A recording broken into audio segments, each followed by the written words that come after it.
அஸ்ஸலாமு அலைக்கும் வரஹ்மத்துல்லாஹி வபரகாத்துஹு. பெரும் மதிப்பிற்கும் மரியாதைக்கும் உரிய எல்லாம் வல்ல அல்லாஹுவின் நல்லடியார்களே, இந்த நிகழ்ச்சியில் ஜூலை 4 நடைபெற இருக்கிற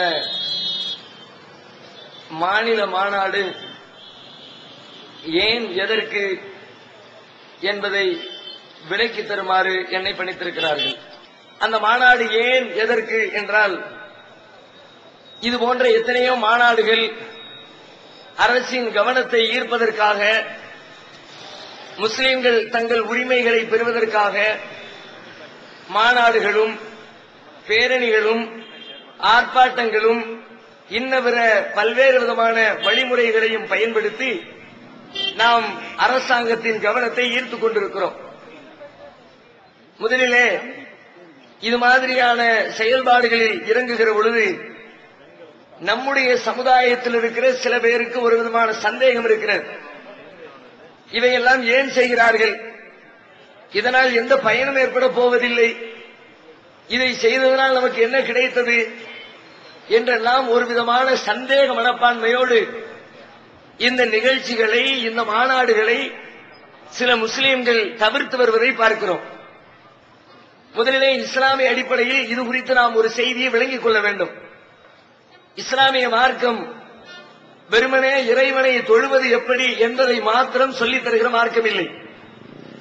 இறைவனை நோன்பிருப்பதனுடைய வழிமுறைகளை கற்றுத் தருகிற மார்க்கம் மாத்திரம் இல்லை. திருமறையை வாசிப்பதன் வழிமுறைகளையும், ஹஜ் செய்யக்கூடிய வழிமுறைகளையும், இது போன்ற இறை வழிபாடுகளை மாத்திரம் சொல்லி அத்தோடு தன்னை நிறுத்திக் கொள்ளவில்லை இஸ்லாமிய மார்க்கம். அதனை தாண்டி மனிதன் சுயமரியாதையோடு வாழ வேண்டும் என்பதனை உலகத்திற்கு அழுத்தம் திருத்தமாக சொல்லுகிற மார்க்கம் இஸ்லாம். மனிதன் தன் உரிமைகளை இழந்துவிடக் கூடாது. பிறர் தன் மீது ஆதிக்கம் செலுத்தினால் அந்த ஆதிக்கத்தை அடித்து நொறுக்குகிற ஆற்றல் படைத்தவனாக ஒரு முஸ்லிம் வாழ்ந்திட வேண்டும் என்று இஸ்லாமியனுக்கு, ஒரு முஸ்லிமுக்கு இஸ்லாம் கட்டளை பிறப்பிக்கின்றது. நபிகள் நாயகம் ஸல்லல்லாஹு அலைஹி வஸல்லம் அவர்களுடைய காலத்திற்கு முன்பு இந்த உலகத்திற்கு அனுப்பப்பட்ட எத்தனையோ இறை தூதர்களில் நபி மூசா அலைஹிஸ்ஸலாம் அவர்கள் மிக குறிப்பிடத்தகுந்த இடத்தை பெறுகிறார்கள். இந்த மூசா அலைஹிஸ்ஸலாம் அவர்கள் அல்லாஹ்வை வணங்குவது எப்படி, ஏக இறை கொள்கையினை பின்பற்றுவதனுடைய இலக்கணங்கள் என்ன என்பதை எல்லாம் உலகத்திற்கு ஒரு புறத்திலே சொன்னாரும், இன்னொரு புறத்திலே அவர்களுக்கு அல்லாஹ் விதித்திருந்த பணி என்ன தெரியுமா? அவர்களுடைய சமுதாயம் அடிமைப்பட்டு கிடந்தது, தன்னுடைய உரிமைகளை இழந்து நின்றது. அந்த உரிமைகளை மீட்டெடுக்கிற விடுதலை போராட்டத்திலே நபி மூசா அலைஹிஸ்ஸலாம் அவர்கள் முன்னின்று நடத்திட வேண்டும் என்ற போதனையையும் அல்லாஹ் அவர்களுக்கு வழங்கியிருந்தார். ஏக இறை கொள்கையிலே ஏகத்துவத்தினை சொல்லிக் கொண்டிருந்த அதே நேரத்தில் கொடுங்கோல் ஆட்சியாளராக திகழ்ந்த ஃபிரௌனுடைய சபையிலே போய் நின்று அவர்கள் உரிமைகளுக்காக போராட்டம் நடத்திய வரலாற்றை திருமறை குர்ஆன் சொல்லுகிறது. அரிசில் மானா பனி இஸ்ராயீல், மூசா அலைஹிஸ்ஸலாம் ஃபிரௌனை பார்த்து பேசுகிறார்கள். ஃபிரௌனே, என்னோடு நீ பனு இஸ்ரவேலர் சமுதாயத்தை அனுப்பிவிடு. வலா துஅஸிபுஹும், அவர்களை நீ வேதனைப்படுத்தாதே, அவர்களை நீ அடிமைப்படுத்தாதே, அவர்களுக்கு விடுதலை கொடுத்து எங்களோடு அனுப்பிவிடு என்று சொல்லி விடுதலைக்காக, உரிமைக்காக உரிமை போராட்டம் நடத்துகிறார்கள் நபி மூசா அலைஹிஸ்ஸலாம்.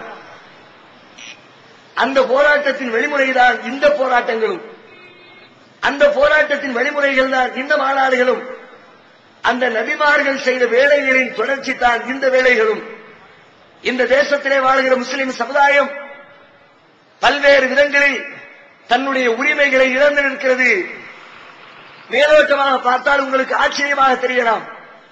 ஈரோடு வாசிகளுக்கு, இன்னும் தமிழகத்திலே இருக்கிற ஒரு சில குறிப்பிட்ட ஊர்வாசிகளுக்கு முஸ்லிம் சமுதாயத்தினுடைய உண்மையான நிலவரம், இந்த தேசத்தில் நம்முடைய சமுதாயம் எப்படி வாழுகிறது என்பதனை பற்றி உண்டான ஒரு தெளிவான அறிவிஞானம் இல்லை. தங்களை போன்றுதான் எல்லோரும் வாழ்கிறார்கள் என்று நினைக்கிறார்கள். நமக்கு இறைவன் நல்ல சம்பாத்தியத்தை தந்திருக்கிறான். மாதத்திற்கு 10,000 சம்பாதிக்கின்றோம், 20,000 சம்பாதிக்கிறோம். இதே போன்றுதான் முஸ்லிம்கள் எல்லோருமே நல்ல சம்பாத்தியம் செய்து நல்ல முறையிலே இந்த தேசத்திலே வாழ்கிறார்கள் என்று பலரும் எண்ணிக்கொண்டிருக்கிறார்கள். ஆனால் உண்மை நிலவரம் என்ன தெரியுமா? முஸ்லிம் சமுதாயம் இந்த தேசத்திலே எந்த சமுதாயத்தையும் உதாரணம் காட்ட முடியாத அளவிற்கு, ஒப்பிட்டு காட்ட முடியாத அளவிற்கு கல்வியிலே, வேலை வாய்ப்பிலே, பொருளாதாரத்திலே, படிப்பறிவிலே மிக மிக மிக பின்தங்கிய சூழலில் இஸ்லாமிய சமுதாயம் மாத்திரம்தான் இந்த தேசத்தில் இருக்கிறது. அதுவும் எதேச்சையாக நடந்த நிகழ்வல்ல. ஏதோ போற போக்குல முஸ்லீம்கள் படிக்காம இருந்தல்ல. முஸ்லீம்கள் திட்டமிட்டு முஸ்லீம்களுடைய படிப்பு புறக்கணிக்கப்பட்டிருக்கிறது. திட்டமிட்டு முஸ்லீம்களுடைய பொருளாதாரத்தில் அவர்கள் முன்னேறிவிடக் கூடாது என்று ஒரு கூட்டம் திட்டமிட்டு சதி செயல்களை அரங்கேற்றி இருக்கிறது. அதன் விளைவாக இந்த தேசத்தில் முஸ்லீம் சமுதாயம் மிகவும் பின்னங்கி கிடக்கிறது. இதை நாங்கள் சொல்லவில்லை. தமிழ்நாடு தௌஹீத் ஜமாத் இந்த கருத்தை சொல்லவில்லை. ஏதோ முஸ்லீம் அமைப்புகள் மாத்திரம் இந்த கருத்தை சொல்லவில்லை. இந்த தேசத்திலே அமைக்கப்பட்ட முஸ்லிம்களின் நிலவரங்களை, அவர்களுடைய பொருளாதாரத்தை, அவர்களின் வாழ்க்கை நிலையினை ஆய்ந்து அறிவதற்காக இந்த தேசத்திலே அமைக்கப்பட்ட பல்வேறு கமிஷன்களுடைய அறிக்கை இந்த உண்மையை உலகத்திற்கு சொல்கிறது. 1983 நீதிபதி கோபால் தலைமையிலே ஒரு கமிஷன் அமைக்கப்பட்டது. முஸ்லிம்களுடைய நிலைமையை பட்டவர்த்தனமாக உலகத்திற்கு அந்த பதிவேட்டிலே சொல்லப்பட்டிருந்தது. இந்திரா காந்தியினுடைய ஆட்சி. ஆனால் அவர் மரணிக்கிற வரைக்கும் அந்த அறிக்கையில என்ன சொல்லப்பட்டிருந்தது என்பது உலகத்திற்கு சொல்லப்படல. கோபால் ரிப்போர்ட் தயார் செய்தார், அறிக்கை தயாரித்தார், அரசாங்கத்திடம் கொடுத்தார்.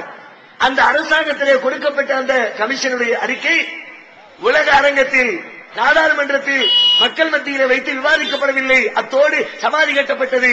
முஸ்லிம்களுடைய நிலவரத்தை உலகத்துக்கு சொல்லக்கூடாது என்று.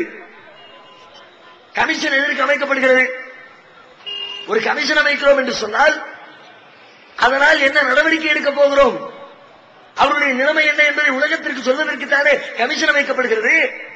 ஆனால் ஒரு கமிஷன் அமைக்கப்பட்டது. அந்த கமிஷன் என்ன தகவலை சொன்னது என்ற செய்தியை உலகத்திற்கு சொல்லாமல் மறைக்க வேண்டிய அவசியம் என்ன நேர்ந்தது? முஸ்லிம்களின் மீது காழ்ப்புணர்ச்சி இருக்கிறது ஒரு கூட்டத்திற்கு, ஆளுகிற வர்க்கத்திற்கு. குறிப்பாக இன்றைக்கு நம்மை மத்திய அரசாங்கத்திலே இருந்து ஆட்சி செய்து கொண்டிருக்கிற காங்கிரஸ் அரசாங்கத்திற்கு. இந்த தேசம் விடுதலை பெற்றதிலிருந்து இன்னைக்கு வரைக்கும் முஸ்லிம்களுடைய முதுகிலம் மாறி மாறி குத்துகிற துரோக செயலை இந்த காங்கிரஸ் அரசாங்கம் அரங்கேற்றிக் கொண்டிருக்கிறது. ஒரு காலத்தில் முஸ்லிம்களுடைய ஒட்டுமொத்த ஓட்டுகளும் காங்கிரசுக்கு தான் சொந்தமாக இருந்துச்சு. தமிழ்நாடு மட்டும் கொஞ்சம் விதிவிலக்கா இருந்துச்சு. தமிழ்நாட்டில் காங்கிரசின் மீது ஒரு வெறுப்பு ஏற்படுத்தப்பட்டு திராவிட கட்சிகள் சில பிரச்சனைகளை முன்வைத்து அந்த ஓட்டுக்களை தங்களுக்கு சாதகமாக பயன்படுத்திக் கொண்டு காங்கிரஸ் தூக்கி எறியப்பட்டது தமிழகத்தில். ஆனால் இந்தியாவில் இருக்கிற பல மாநிலங்களில், கேரளாவில், கர்நாடகத்தில், மராட்டியத்தில், ஆந்திராவில் என்ன நிலைமை? உத்தரப்பிரதேசத்தில் எல்லா பகுதிகளிலும் முஸ்லீம்கள் என்று சொன்னால் காங்கிரசுக்கு அவர்களுடைய வாக்கு வங்கி. அப்படித்தான் நிலைமை இருந்துச்சு. முஸ்லீம்களுடைய வாக்குகளை, ஓட்டுகளை வாங்கி வாங்கி திரும்ப திரும்ப ஆட்சியில் அமர்ந்து பதவி சுகத்தை அனுபவித்த இந்த காங்கிரஸ் அரசாங்கம் நம்மை வாழ வைத்த, நம்மை ஆட்சி பொறுப்பில் அமர வைத்த ஒரு மிகப்பெரிய சமுதாயம் வாழ்விழந்து நிற்கிறது, கல்வியிழந்து நிற்கிறது, பொருளாதாரத்திலே பின்தங்கி நிற்கிறது. அந்த சமுதாயத்திற்கு நாம் ஏதேனும் செய்ய வேண்டும் என்ற உணர்வு காங்கிரசின் பிரதமர்களாக, ஆட்சியாளர்களாக இதுவரைக்கும் தொடர்ந்து ஆட்சி செய்த ஏதேனும் ஒரே ஒரு பிரதமருக்கு வந்ததுண்டா? நேருவுக்கு வந்ததுண்டா? ராஜீவ்காந்திக்கு வந்ததுண்டா? சந்திரசேகருக்கு வந்ததுண்டா? இந்திரா காந்திக்கு வந்ததுண்டா? நரசிம்மராவுக்கு வந்ததுண்டா? மன்மோகன் சிங்குக்கு வந்ததுண்டா? யாருக்கு வந்துச்சு? காங்கிரஸ் கட்சியில எந்த தலைவனுக்கு வரல. இந்த சமுதாயத்துக்கு நன்மை செய்யணுங்கிற உணர்வு வரல. சமுதாயத்துடைய ஓட்டு மட்டும் தேவைப்பட்டுச்சு. அந்த கமிஷனுடைய ரிப்போர்ட் சொல்லுது. ஒவ்வொருத்தரும் சொல்றாங்க. கோபால் சொன்னாரு. அதுக்கு பிறகு முஸ்லிம்களுடைய நிலைமையை, சிறுபான்மையினுடைய நிலைமையை ஆய்ந்து அறிவதற்காக வேண்டி நீதிபதி ராஜேந்திர சச்சார் என்பவருடைய தலைமையில் மீண்டும் ஒரு கமிஷன் அமைக்கப்படுகிறது. ஒரே கமிஷனை போட்டு போட்டு ஏமாத்திர சொல்லு. முஸ்லீம்களுக்கு ஏதாவது கொடுன்னு சொன்னா உடனே தான் கொடுக்கத்தானே வேணும்.